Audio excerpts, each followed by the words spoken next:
የዱባይ ፖሊስ በከፍተኛ ስርቆት የጠረጠራቸውን 4 ኢትዮጵያውያን በቁጥጥር ስር አውሏል።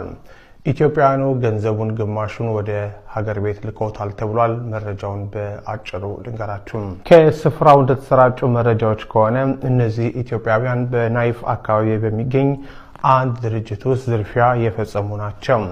የድርጅቱን ካዝና ሰብረው 3 ሚሊዮን ድርሃም መዝረፋቸውን የገለጸው ፖሊስ ከዚያም የድርጅቱን የደህንነት ካሜራ ነቅለው መሄዳቸውን አስረድተዋል። ይህ ዝርፊያ የተፈጸመው የዛሬ 1 ወር ገደማ በሳምንቱ መጨረሻ ቀናት ሲሆን ሰኞ ዕለት ኤዥያዊ የሆነ የድርጅቱ ሰራተኛ ቢሮውን ከፍቶ ሲገባ ጉዳዩን ሊረዳው ችሏል።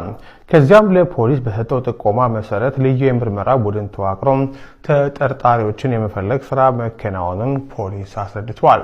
ዘመናዊ ቴክኖሎጂን በመጠቀም በተከናወነው በዚህ ምርመራ መሰረት ተጠርጣሪዎቹ በኤሚሬትስ ውስጥ በሚገኙበትን ቦታ ለማወቅ መቻሉንም ፖሊስ አስታውቋል። ፖሊስ የእስር ማዘዣ አውጥቶ ትላንት ተጠርጣሪዎቹን የሚገኙበት ቤት ከከበበ በኋላ 4ቱንም በቁጥጥር ስር ለማዋል መቻሉን አስታውቋል። ተጠርጣሪዎቹ ኢትዮጵያውያን በፖሊስ ከተያዙ በኋላ ቃላቸውን በሚሰጡበት ወቅት ስርቆቱን እንደፈጸሙ አምነው ገንዘቡን እንደተከፋፈሉት ገልጸዋል።